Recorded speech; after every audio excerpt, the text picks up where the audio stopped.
कैसी भी चुनौती हो, सेनाएं देसी हथियारों के दम पर दुश्मन का माकूल जवाब देने के लिए पूरी तरह तैयार है।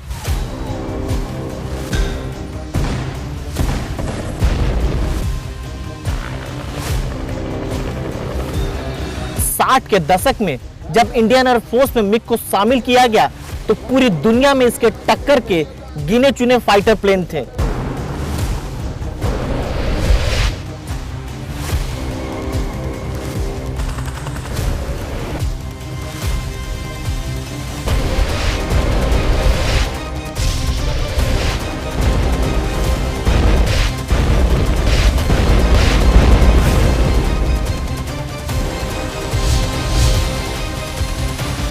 नमस्कार, मैं राजीव रंजन। वतन के रखवाले में आपका स्वागत है। आज बात जम्मू कश्मीर की। हाल के दिनों में अगर बात करें तो जम्मू कश्मीर में आतंकी घटनाओं में जबरदस्त इजाफा देखने को मिल रहा है। न केवल जम्मू संभाग की बात करें बल्कि कश्मीर में भी लाइन ऑफ कंट्रोल भी एक्टिव हो गया है। घुसपैठ हो रहे हैं और आतंकी मारे जा रहे हैं। इन सारे मुद्दों पर बातचीत करने के लिए हमारे साथ हैं जम्मू कश्मीर पुलिस के पूर्व डीजीपी एसपी वैद। सर, क्या हो गया जम्मू कश्मीर में, नमस्कार सर, कि अचानक से अगर कहें तो आतंकी घटनाओं में इजाफा हो गया है? राजीव, नमस्कार आपको और आपके दर्शकों को। और देखिए ऐसा है, अगर आप देखें कुछ समय से पाकिस्तान की जो डीप स्टेट है वो अपना जो स्ट्रेटेजी है उसको बदलती जा रही है। उसने देखा कि किस तरह से ऑपरेशन ऑल आउट और 370 को जो एब्रोगेट किया गया 5 अगस्त 2019 के बाद, तो उसके बाद जो हालात की तब्दीली आई कश्मीर में, और जिस तरह से लोगों ने इलेक्शन में बढ़ चढ़कर हिस्सा लिया, आपने देखा 50% से ऊपर लोगों की प्रेजेंस रही और सवेरे-सवेरे इतनी लाइनें बूढ़ों की, औरतों की लगी।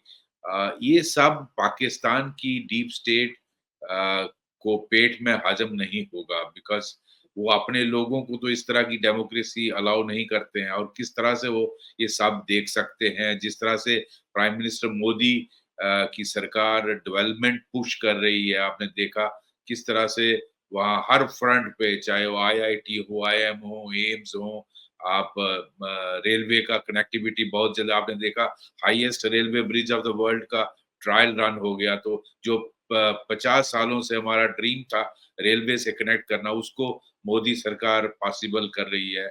और किस तरह से आपने देखा टूरिज्म, 2 करोड़ लोग, और आज ये हालत है कश्मीर में कि अगर आप कहेंगे मुझे कमरा दिला दो, मैं एज ए फॉर्मर डीजीपी आपको एक कमरा नहीं दिला सकता। इतनी बुरी हालत है कश्मीर में।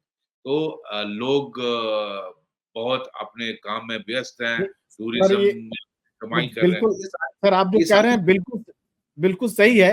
लेकिन यह भी तो सच है ना कि हाल के अगर महीनों की बात करें तो आतंकी घटनाओं में जबरदस्त इजाफा हुआ है। तो या जब कश्मीर के रीजन की ना बात करें, जम्मू रीजन की बात करें, हाँ, तो क्या लगता है सर?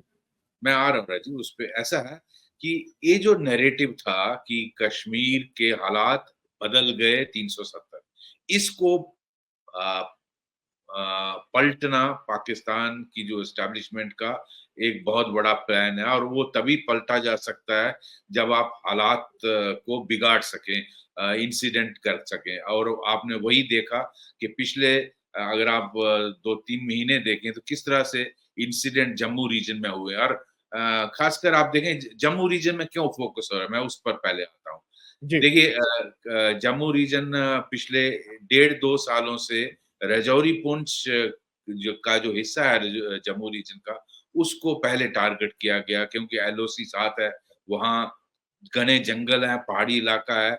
और आपने सिर्फ क्या करना है कि एक जंगल वारफेयर में ट्रेंड 20-25 का ग्रुप, 2-2, 3-3, 4, 5-5, 10-10 का ग्रुप, 3-4 ग्रुप आपने, जिनको अफगानिस्तान में ट्रेनिंग दी है और अमेरिकन M4 वेपन्स दिए हुए हैं, उनको अंदर धकेलना है। और वो किसी तरह से अगर आप इसमें कामयाब हो गए, वो फिर आर्मी को एंगेज करते हैं। आपने देखा किस तरह से 1.5-2 साल में आर्मी पर बहुत अटैक हुए और कैजुअलिटी उनकी फिगर 30-35 से ऊपर चली गई है। और किस तरह से वीडीसी पर हमला हुआ, फिर एयरफोर्स के काफिले पर हमला हुआ, और आहिस्ता आहिस्ता देखने में आया कि ये जो बाकी जम्मू का, जब इन्होंने रजौरी पुंछ में ऐसे हादसे किए, तो जम्मू रीजन के बाकी हिस्सों को, जैसे आपने कठुआ में रिसेंटली जब ये पिछले हफ्ते अटैक उन्होंने एक गांव में एंटर किया, तो वहां एक गांव वाले से पानी मांगा, तो वहां वो दोनों टेररिस्ट एनकाउंटर में उन लोगों ने पुलिस को इन्फॉर्म किया और एनकाउंटर में वो मारे गए। और एक ग्रुप लेकिन कामयाब हुआ है मेरी इंफॉर्मेशन के मुताबिक, जो डोडा की तरफ चला गया है, और वो ऊपर जाते हुए बसंतगढ़, जो उधमपुर का इलाका है, पहाड़ी इलाका, वहां उसका मुठभेड़ हुई है वीडीसी के साथ, और उसमें एक वीडीसी वाला शहीद हुआ।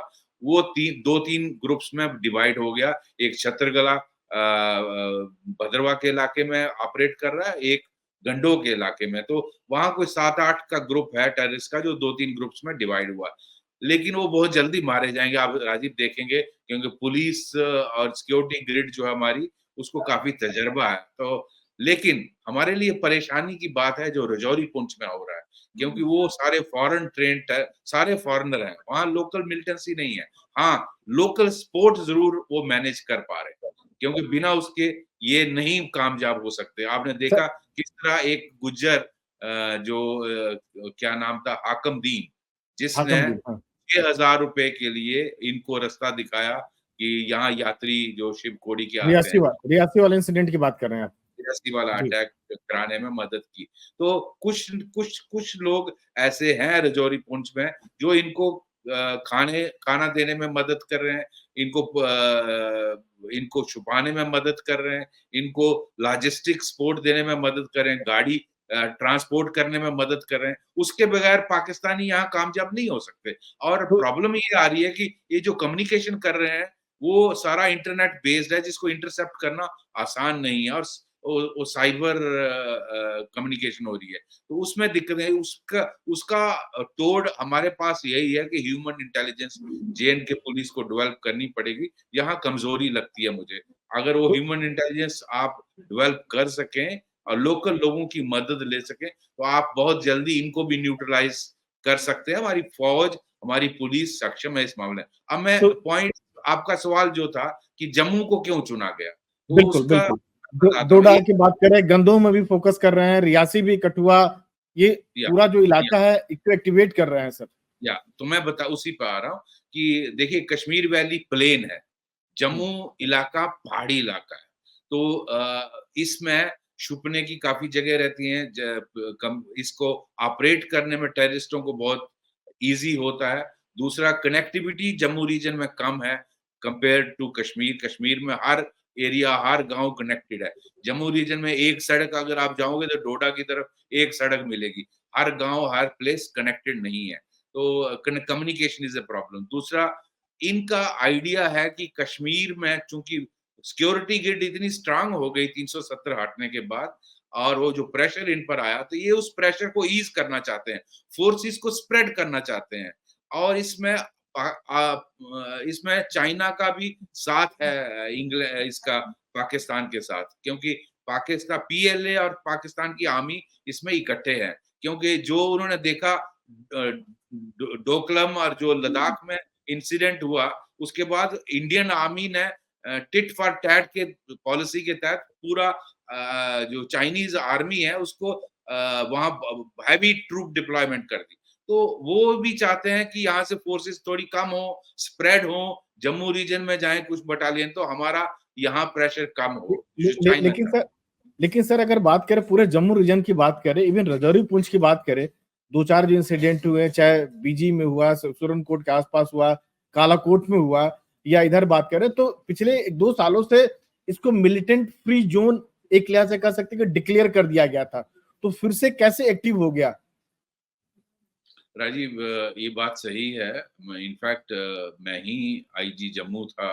अगर जी। आप देखें रिकॉर्ड 2004 से 2008 तक, तो मुझे यहाँ तक याद आता है 2006-7 के बाद टेररिस्ट इंसिडेंट खत्म हो गए और Jammu region was almost terrorist free. लेकिन ये नया पुश है from the deep state of Pakistan कि जम्मू रीजन को डिस्टर्ब किया जाए, फोर्सेस का स्प्रेड किया जाए, क्योंकि पहाड़ों में बटालियंस अब्जॉर्ब हो जाती हैं और पता भी नहीं चलता फोर्सेस का, और इनकी कैजुअलिटी की जाए, इनका प्रेशर ईज किया जाए कश्मीर में और चाइना बॉर्डर पे। ये उस पॉलिसी के तहत किया जा रहा है। और जम्मू रीजन में जहां ये खत्म, एक टाइम पे बिल्कुल खत्म हो गया था, अब इन्होंने क्या किया है, कुछ लड़कों को जो डोडा के लड़के थे या कठुआ के पहाड़ी इलाकों के, उधमपुर के पहाड़ी के इलाकों के लड़के पाकिस्तान में रुक गए थे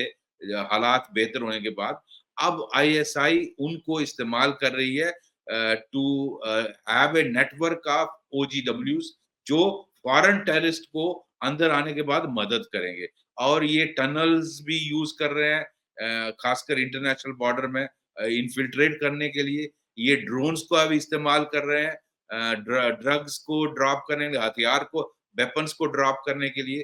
तो इवन एक इंफॉर्मेशन के मुताबिक चाइना से इन्होंने ऐसे ड्रोन्स भी मैनेज किए जो इवन इंसान को सरहद के पार ले जा सकते हैं। तो इस तरह की ये सारी आपके यू आर कन्फ्रंटेड विद रोग स्टेट ऑफ पाकिस्तान, तो आपको ये हर कदम लेना पड़ेगा।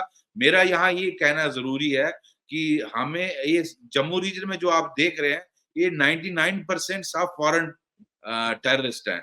यहाँ अपर जो ओजीडब्ल्यू नेटवर्क है उसको जेएनके पुलिस को ध्वंस करना चाहिए, लेकिन इनफिल्ट्रेशन को रोकना बहुत जरूरी है, चाहे वो आईबी सेक्टर में बीएसएफ हो, चाहे वो एलओसी सेक्टर में आर्मी का रोल हो। क्योंकि अगर इनफिल्ट्रेशन होती रहेगी तो ये रीजन पूरा डिस्टर्ब हो जाएगा और फिर इसको कंट्रोल करना थोड़ा डिफिकल्ट हो। सर, जम्मू रीजन तो समझ में आता है कि जानबूझकर टारगेट कर रहे हैं पूरे इलाके को, फॉरेन टेररिस्ट हैं, लेकिन कश्मीर रीजन की भी बात करें तो वहां भी शांत नहीं है। वहां भी आतंकी घटनाएं हो रही है, कभी सोपोर की बात करें, कभी बारामूला की बात करें, उड़ी में भी घुसपैठ करते 2 आतंकी मारे गए हैं। तो वहां भी एक लिहाज से कहते हैं कि फिर से लगता है कि क्या कह सकते हैं कि एक आतंकवाद का दौर लाने की कोशिश हो रही है। देखिए, कोशिश पूरी है, लेकिन मुझे नहीं लगता कश्मीर में ये कामयाब होंगे। उड़ी में दो जो इन्फिल्ट्रेटिंग ग्रुप है उसको शायद army is trying to stop it and neutralise them. और ये पहले भी हमने कोशिशें देखी 2016 से 18 में जब डीजीपी था, तो आपको याद होगा उड़ी का इंसिडेंट हुआ था, उड़ी ब्रिगेड पर अटैक हुआ था और उसके बाद फिर हमने सर्जिकल स्ट्राइक की थी। तो ये वही कोशिश है कि किसी तरीके से और ग्रुप्स को कश्मीर में भी इन्फिल्ट्रेट करके हालात को बिगाड़ा जाए। सोपुर में आपने जो देखा 2 मारे गए, हाँ, वो ऑपरेट लोकल नेटवर्क के तहत कर रहे थे, उनको न्यूट्रलाइज किया। आज लेकिन कश्मीर में जो प्रेजेंट डीजीपी है उनके स्टेटमेंट के मुताबिक 60-70 फॉरेन टेररिस्ट ऑपरेट कर रहे हैं, लोकल लड़के भी 2 डिजिट्स में है। तो बहुत हद तक वहां टेररिज्म कंट्रोल में है। लेकिन नई डायमेंशन जो जम्मू रीजन को किया, और जम्मू रीजन सेंसिटिव इसलिए है कि यहाँ दोनों कम्युनिटी हैं, हिंदू और मुस्लिम। और यहाँ आपने देखा किस तरह से यात्रियों पर अटैक किया उस दिन जिस दिन प्राइम मिनिस्टर की 3rd टर्म का ओथ टेकिंग सेरेमनी थी। वो एक मैसेज था टेररिस्ट का कि हमारी जो हम प्रेजेंट हैं, हम यहाँ जहां चाहें स्ट्राइक कर सकते हैं। और इससे ज्यादा बेहतर वो क्या कर सकते हैं कि एक हिंदू कम्युनिटी को अटैक किया जाए, यात्रियों को खास तौर पर, जिस तरह पहले उन्होंने रघुनाथ मंदिर पर किया, अक्षरधाम पर किया, आपके अयोध्या मंदिर पे किया। वो उनका मकसद रहता है हमेशा कि हिंदू मुस्लिम फॉल्ट लाइन को एक्सप्लॉइट किया जाए, हिंदुस्तान में फसाद किए जाएं, जिसमें इन भारत के लोग नहीं आने वाले। ये आईएसआई की पुरानी चाल रही है। तो लेकिन हाँ जी सर, ये आतंकी हमले में इजाफा उस वक्त हुआ है कि जब जम्मू कश्मीर की बात करें, कश्मीर की बात करें, तो टूरिज्म एक लिहाज से पीक पर है। सारे हिंदुस्तान के लोग या कहें बाहर के लोग, जितने पर्यटक है, वो कश्मीर जाना चाहते हैं और जा भी रहे हैं। जी बिल्कुल। हाँ। देखिए उसमें इस वक्त टूरिज्म का बहुत ज्यादा पीक है कश्मीर में। और ये टूरिस्ट को हालांकि मेरी इंफॉर्मेशन के मुताबिक उसको टच नहीं करते हैं। टूरिस्ट को इन्होंने कभी बहुत रेयरली टूरिस्ट को करते हैं, लेकिन यहाँ ये जो है ये अमरनाथ यात्रा आने वाली है। नहीं, आप लेकिन सर अमरनाथ यात्रा पर आ रहा है, लेकिन टच नहीं करते, लेकिन एक डर तो फैलता है ना सर। डर तो डर दिमाग में फैलता बैठ है, जाता है, कोई दिल्ली से डर जाने वाला है, अगर उसे लगता है बिल्कुल। कि कहीं एक हाँ, बॉम्ब फट गया, कुछ आतंकी मारे गए हैं, तो एक डर तो जी, फैल जाता है, हो जाता है। डर फैलता है, उसमें कोई शक नहीं है, और उससे नंबर टूरिज्म की बुकिंग कैंसल होने लगती है, उसमें टूरिस्ट के नंबर्स कम होने लगते हैं। तो ये भी एक एक जो इनकी स्ट्रेटेजी है कि लोकल लोगों की नाराजगी ना ली जाए। लोकल लोगों को कश्मीर में इसलिए टूरिज्म को बहुत कम ये इफेक्ट करते हैं। ज्यादातर इनकी सर कोशिश होती है अमरनाथ यात्रा या नहीं, यात्रियों पर अटैक किया। वैसा जी, वैसा आप जो कह रहे हैं बिल्कुल सही कह रहे हैं, लेकिन मेरा सवाल ये है कि आप जम्मू कश्मीर में अभी आतंकी घटनाओं में इजाफा कर रहे हैं। कोई भी पर्यटक अगर कश्मीर जाना होगा घूमने फिरने के लिए, अपने परिवार बच्चों के साथ जाएगा, माता पिता के साथ जाएगा, तो जब वो इस तरह की घटनाएं सुनता है तो शायद वो जाने से परहेज करे। और इसका सीधा नुकसान जो होगा, जो लोकल जो वहां पर लोग हैं, जो टैक्सी चलाते हैं, जिनके होटल हैं, जिनके कई सारी दुकानें हैं, सबसे ज्यादा नुकसान तो उनका होगा। जो टूरिज्म इंडस्ट्री है वो सफर करेगा। बिल्कुल राजीव। इनफैक्ट अगर आप देखें पिछले 30-35 सालों से टेररिज्म का सबसे ज्यादा इम्पैक्ट इसी सेक्टर पे रहा, चाहे टूरिज्म हो, हाउस बोट हो, होटल वाला हो, रिक्शा वाला हो, टैक्सी वाला हो, और लोकल हैंडीक्राफ्ट्स हो, इफेक्ट उसी पे रहा। और अब वो पिछले 3-4 सालों से वो रिवाइव होने लगा था। अब ये कोशिश है कि उसको दोबारा कैसे स्कटल किया जाए, जो डेवलपमेंट पुश है उसको कैसे रोका जाए, जो मोदी जी, क्योंकि पाकिस्तान में आज इंटरनेट का ज़माना है। पाकिस्तान में जो पीओके है, उसको हमेशा इन्होंने 75 सालों में झूठ पिलाया है पूरा, हम्म। कि आप आज़ाद हो, और जो इंडिया में कश्मीर है वो सारे गुलाम हैं, और उनके खिलाफ वो नमाज़ नहीं पढ़ सकते, और उन क्या-क्या उनके खिलाफ ये बताते हैं। तो लेकिन आज इंटरनेट के ज़माना है, हर चीज़ उनको दिखती है। वो पीओके में देख रहे हैं कि यहाँ एम्स बन रहा है, आईआईटी बन रहा है, वो बन रहा है, आईआईएम बन रहा है, हाईवेज बन रहे हैं, ब्रिजेस बन रहे हैं, टनल्स बन रही हैं। तो वो सारा कुछ आज किस तरह इंडस्ट्री डेवलप हो रही है, पीओके में ऐसा इन्वेस्टमेंट आ कुछ रही भी है, नहीं है। एग्रीकल्चर, टूरिज्म, तो वो सारा देखते हैं। तो पाकिस्तान 35 साल से यहाँ इन्वेस्ट कर चुका है। वो इस चीज़ को इतना जल्दी कैसे जाने देगा? तो वो चाहता है कि यहाँ हालात किसी तरीके से बिगाड़े जाएँ और ये सारा तितर-बितर हो जाए, और मोदी सरकार का जो नैरेटिव है कि हालात बेहतर हो गए, उसको कैसे ओवरटर्न किया जाए, मुझे लगता है ये सारी कोशिश वही। सर 29 जून से अमरनाथ यात्रा भी शुरू हो रहा है। लाखों लोग, देश भर से लाखों लोग अमरनाथ यात्रा में जाएंगे। और जो कई जगहों पर जो अटैक किया जा रहा है, कहीं न कहीं एक रूट है वो, अगर बात करें जी, ये अमरनाथ बिल्कुल यात्रा को सही। लेकर बात करें। अमरनाथ यात्रा 29-30 से स्टार्ट हो रही है, और जी, एक हम बहुत बड़ा चैलेंज हमेशा रहता है अमरनाथ यात्रा। पहले भी कई बार अमरनाथ यात्रा पर अटैक हो चुके हैं। अटैक हुआ था, इनफैक्ट पहलगाम की बात करें, हाँ। डीजीपी था तब भी एक हमला हुआ था, 2017 18 की बात है, और इससे पहले भी बहुत बार अटैक हुए हैं। तो बहुत बड़ा चैलेंज रहेगा मोदी सरकार के लिए, और जो हमारी एलजी एडमिनिस्ट्रेशन है। लेकिन हमारा वहाँ एसओपी बहुत इलैबोरेट है, और मैं समझता हूँ सक्सेसफुली वो होगा। कहीं वो कहीं कोई लूप होल नहीं रहना चाहिए, और हमारी जो एसओपी है और उसको प्रॉपर्ली फॉलो किया जाए, तो इनको कोई भी मौका ऐसा नहीं मिलेगा, और अमरनाथ यात्रा सक्सेसफुली होगी। सिर्फ हमें अलर्ट रहना है, प्रॉपर्ली एसओपी को फॉलो करना है, और ये जो फोर्सेस हैं और जेएनके पुलिस का और खासकर लोकल लोगों का भी बहुत इसमें साथ रहता है, और इसको मुझे डाउट नहीं है। उसके बाद अमरनाथ यात्रा जैसे ही अगस्त में खत्म होगी, सितंबर में असेंबली इलेक्शन चुनाव, विधानसभा जानते हैं, चुनाव है, जी। वो भी होने हैं। सुप्रीम कोर्ट गाइडलाइंस, और कल प्रधानमंत्री मोदी जी ने श्रीनगर में अनाउंस भी किया। तो मैं समझता हूँ इलेक्शन भी एक बहुत बड़ा चैलेंज रहेगा, जो पाकिस्तान की एस्टैब्लिशमेंट डीप स्टेट नहीं चाहेगी कि इलेक्शन हो। तो उसके लिए भी हमें तैयार रहना। सर आपको एक अंतिम सवाल, कि आपको नहीं लगता है कि अगर इधर आतंकी घटनाओं में इजाफा हुआ है और एक फिर से एक डर का माहौल बनाने की कोशिश की जा रही है, तो कहीं न कहीं जो हमारी जो सुरक्षा व्यवस्था है, अगर जम्मू कश्मीर की बात करें, कुछ ना कुछ कमी आई है जिसका फायदा जो है सीमा पार का है, पाकिस्तान का है, या आतंकी ग्रुप उठा रहे हैं या उठाए हैं? ऐसा है, ये it's a war of wits between Pakistan. जहां आपका नेबर पाकिस्तान जैसा होगा, आपको 24/7 365 डेज अलर्ट रहना है। आप जो हमारा जवान एलओसी पे है या आईबी पे है, उसको 24/7 खड़ा रहना पड़ता है। धूप हो, बारिश हो, तूफान हो, अंधेरा हो, तो आपने जरा सा मौका दिया, वो अंदर घुस जाएंगे।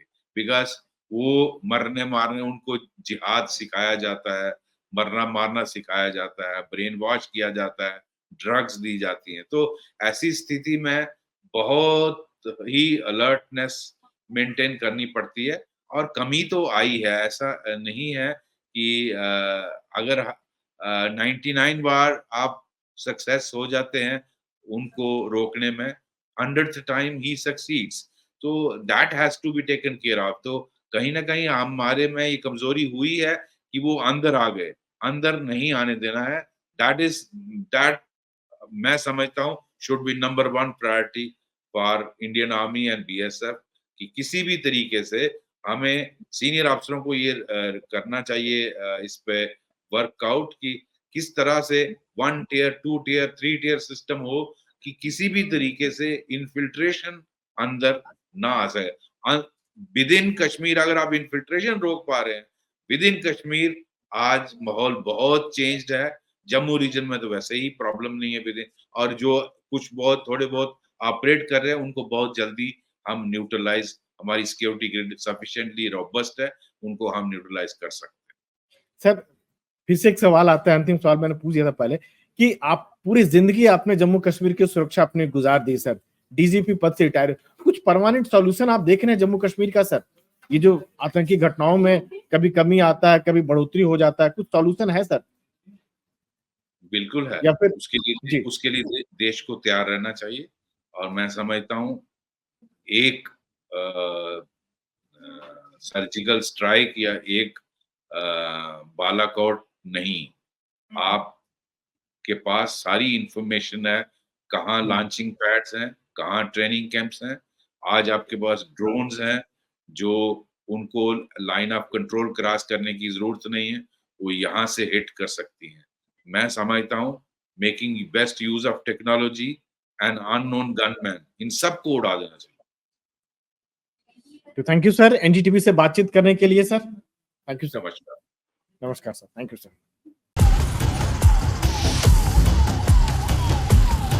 कैसी भी चुनौती हो, सेनाएं देसी हथियारों के दम पर दुश्मन का माकूल जवाब देने के लिए पूरी तरह तैयार है।